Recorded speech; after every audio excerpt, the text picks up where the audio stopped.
Hi everyone and welcome back. இது வந்துட்டு ரொம்பவே குயிக்கான ஒரு வீடியோ. கொஞ்சம் வெளியில் போயிருந்ததுனால ரூம் எல்லாம் வந்துட்டு ரொம்ப குப்பையாக இருக்குது. ஸோ ஃபஸ்ட்டு பிரேக்ஃபாஸ்ட் முடிச்சுட்டு அதுக்கப்புறமா வந்து ரூமை க்ளீன் பண்ணுறேன். பிரேக்ஃபாஸ்ட்டுக்கு வந்துட்டு பார்த்திங்கன்னா நைட்டு சமைச்ச ஒரு 4 சப்பாத்தி மீதி இருக்குது. இந்த 4 சப்பாத்தியை யூஸ் பண்ணி குயிக்காக பிரேக்ஃபாஸ்ட் பண்ணலான்னு இருக்கேன். அதுக்கு வந்துட்டு நான் இந்த 4 சப்பாத்தியும் பார்த்திங்கன்னா கொஞ்சம் பெரிய சைஸ் சப்பாத்தி தான். இதை வந்துட்டு கத்தி யூஸ் பண்ணி நல்லா மெல்லிஸாக கட் பண்ணிக்கலாம். கொஞ்சம் நீட்டாக அப்படியே மெல்லிஸாக கட் பண்ணிக்கலாம். இது இங்கே பாருங்கள், ஒரு மாதிரி கொஞ்சம் தின் ஸ்ட்ரிப்ஸாக இருக்கணும் இந்த மாதிரி. ஸோ இது மாதிரி ஃபுல்லாக கட் பண்ணியாச்சு. இப்போ தனியாக எடுத்து வச்சுக்கலாம்.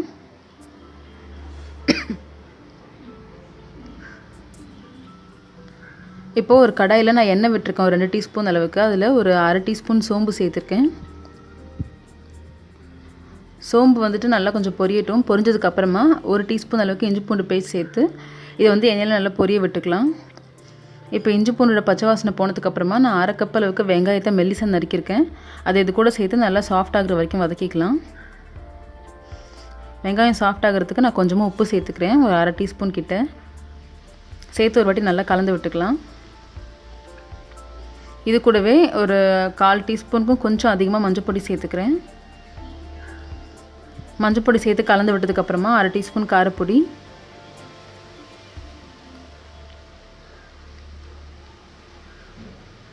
கடைசியாக வந்துட்டு 1 டீஸ்பூன் அளவுக்கு மட்டன் மசாலா சேர்த்துக்கிறேன். நீங்கள் இது உங்ககிட்ட இல்லைனாக்கா நீங்கள் கரம் மசாலா கூட சேர்த்துக்கலாம். சேர்த்து எல்லாத்தையும் ஒன்றா கலந்து விட்டுட்டு அதுக்கப்புறமா 1/2 கப் அளவுக்கு தக்காளி சேர்த்துக்கிறேன்.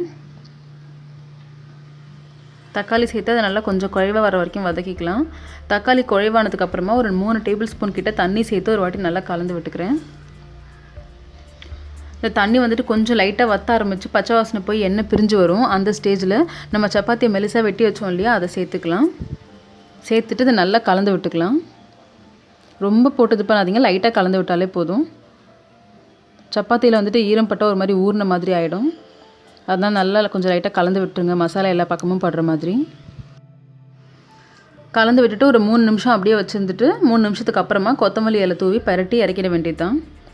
ரொம்பவே ஈஸியான ஒரு பிரேக்ஃபாஸ்ட் ரெசிபி. வீட்டில் வந்துட்டு மிச்சமான சப்பாத்தி இருந்தால் இந்த மாதிரி ட்ரை பண்ணி பாருங்கள். டேஸ்ட் வந்துட்டு ரொம்ப புதுசாக இருக்கும். ஸோ பிரேக்ஃபாஸ்ட் வந்துட்டு முடிச்சாச்சு. பிரேக்ஃபாஸ்ட் சாப்பிட்டதுக்கப்புறமா ரூமை வந்துட்டு ரொம்பவே குயிக்காக க்ளீன் பண்ணிட்டேன்.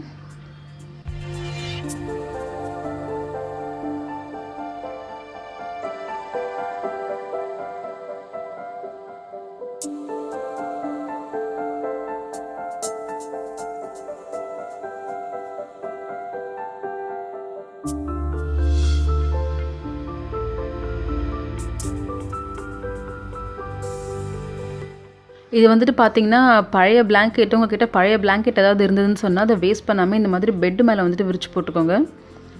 ஏன்னா பழைய பிளாங்கெட் வந்துட்டு முக்கால்வாசி தூக்கி போட்டுருவாங்க. அதுக்கு பதிலாக இந்த மாதிரி யூஸ் பண்ணிக்கலாம். உங்களுக்கு பெட் ஸ்ப்ரெட் மாதிரி குளிர் நாளைக்கு ரொம்பவே நல்லாயிருக்கும். ஸோ அவ்வளோதான், ரொம்பவே குயிக்காக வந்துட்டு ரூமெல்லாம் க்ளீன் பண்ணி எல்லாத்தையும் துணியெல்லாம் மடித்து வச்சாச்சு. எங்களோடது வந்து ஓப்பன் ஷெல்ஃப் தான். ஸோ துணியெல்லாம் அப்படியே தான் மடித்து வைக்க முடியும். ஏன்னா வீட்லேயே இருக்கிறதுலே ரூம் தான் குப்பையாக இருக்கும். ஸோ அதை வந்துட்டு ஃபாஸ்ட்டாக க்ளீன் பண்ணிட்டேன்.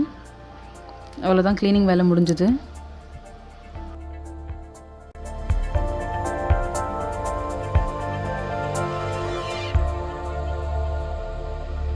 மதியம் லஞ்சுக்கு வந்துட்டு பார்த்திங்கன்னா மஷ்ரூம் பிரியாணி அது அம்மா தான் செய்கிறாங்க.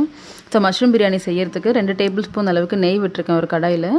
1/4 கப்புலேருந்து 1/2 கப்பு கிட்ட வந்துட்டு எண்ணெய் சேர்த்துருக்கேன். பிரியாணிக்கு வந்துட்டு எப்போவுமே இந்த அளவுக்கு எண்ணெய் சேர்த்தா தான் நல்லாயிருக்கும். அம்மா இவ்வளோ தான் போடுவாங்க. இப்போ இதில் வந்துட்டு 1 டீஸ்பூன் சோம்பு, மற்ற பிரியாணிக்கு யூஸ் பண்ணுற இலை, பட்டை, கிராம்பு எல்லாத்தையும் சேர்த்தாச்சு. சேர்த்துட்டு இந்த எண்ணெயிலேயே 2 பச்சை மிளகாயும் சேர்த்துருக்குறாங்க. இதெல்லாம் ஒன்று நல்லா வெடிச்சதுக்கு அப்புறமா ஒரு 4 வெங்காயம் வந்துட்டு மெல்லிசாக கட் பண்ணி வச்சுருந்தாங்க, அதையும் சேர்த்துக்கிட்டாங்க. சேர்த்து ஒரு வாட்டி நல்லா இந்த எண்ணெயிலே வறுத்தாச்சு. எண்ணெயில் வந்துட்டு நிறைய எண்ணெயில் வதக்கும் போது வெங்காயம் வந்து சீக்கிரமாக வதங்கிடும். இதுக்கு தேவையான அளவுக்கு கல் உப்பு போட்டாச்சு. சாதத்துக்கு தேவையான உப்பை நாங்கள் இப்போவே சேர்த்துட்டோம். இப்போது இதில் 2 டேபிள் ஸ்பூன் அளவுக்கு இஞ்சி பூண்டு பேஸ்ட் சேர்த்துருக்கேன். சேர்த்து ஒரு வாட்டி நல்லா கலந்து விட்டுக்கலாம். இஞ்சி பூண்டு பேஸ்ட் எண்ணெயில் வறுபட ஆரம்பிச்சதுக்கப்புறம் உங்களுக்கு நல்ல ஸ்மெல் வரும். இப்போ வந்துட்டு ஒரு 3 தக்காளி வந்துட்டு ரஃபாக சாப் பண்ணி வச்சுருக்கோம், அதை சேர்த்துக்கிறோம். தக்காளி சேர்த்து கொஞ்சம் சாஃப்ட் ஆகிற வரைக்கும் வதக்கிக்கலாம்.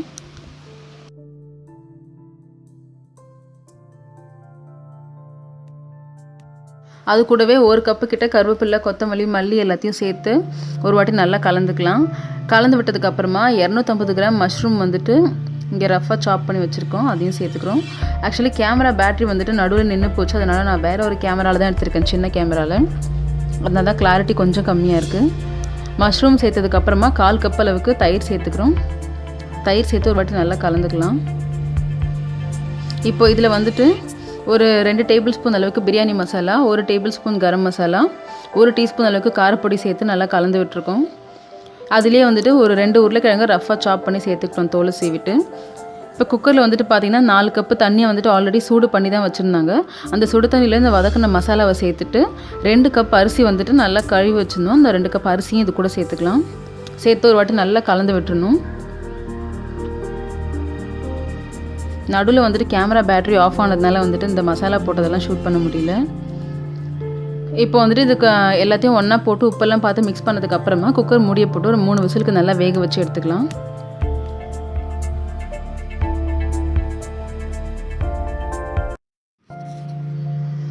அவ்வளோதான், பிரியாணி வந்துட்டு நான் குக்கர்லேருந்து எடுத்து வேறு ஒரு பாத்திரத்துக்கு மாற்றிட்டேன், இதை கலக்கிறதுக்கு வசதியாக. இதில் வந்துட்டு கொஞ்சமாக கருவேப்பிலை, கொத்தமல்லி, புதினா எல்லாம் போட்டு கொஞ்சமாக எலுமிச்சம்பழம் ஜூஸ் புழிஞ்சு விட்டு ஒரு பாதி எலுமிச்சம்பழத்துக்கிட்ட புழிஞ்சு நல்லா கலந்து விட்டுக்கலாம்.